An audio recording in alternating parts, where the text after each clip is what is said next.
So we're down to picking RAM. And I've changed my advice a little bit from the last guide. I think currently the most important thing you can do is buy the most dense RAM that you can afford, regardless of speed, regardless of how many channels you're filling. I would still recommend to fill at least one stick per CPU. Some weird things kind of happen if you don't do that. It's just really good practice to at least do your sticks in pairs. So if you have two CPUs, you need two sticks, and then you'll add another two, then add another two as you go on. One huge thing that's changed since the last build guide is that 32 gig LR DIMMs are going down in price a lot. They're tanking.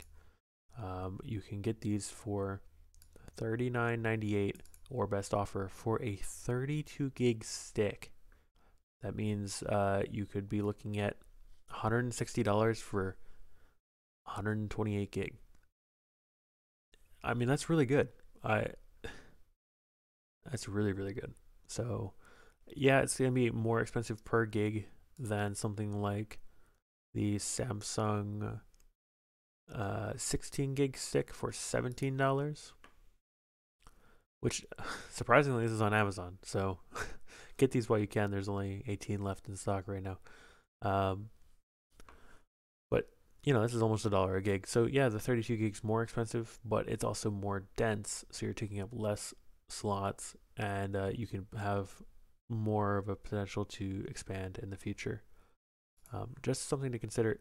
Both are really good deals. In this chart, I've given some options for DDR3 ECC RDIMM registered RAM, and then below is DDR3 ECC and non-ECC UDIMM unregistered, or excuse me, unbuffered. Non-ECC will be followed by a U. ECC UDIMM will be followed by an E. Registered RAM is followed by an R. As you can see, R. And then LRDIMM is followed by an L. That's load, reduce, and registered. So those are the four types you need to talk about: R, L, U, and E. 3 of them are ECC, 1 is non-ECC. Always look at your motherboard specifications to see what it requires or what it can use. Generally speaking, with server boards, you're going to be looking at registered and LR RAM because they're going to be the cheapest and most cost effective. There's really no reason to look at anything else if your board supports these. So if it does, just stop here, look at this chart, and ignore the one below. If you're using something like X79, you need to use non-ECC only. I don't know of any boards that require ECC UDIMM in 2011, but there are options here if you need it.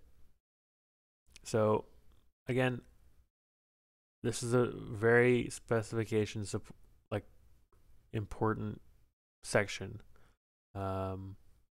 Always refer to the motherboard's manual. Double check to see what your CPU can support as far as speed goes, and just kind of read the advice here. Like I said, probably go for the 32 if your motherboard supports LRDIMM. If it doesn't, 16 gig for $17, it's fantastic. So you can't really go wrong there either.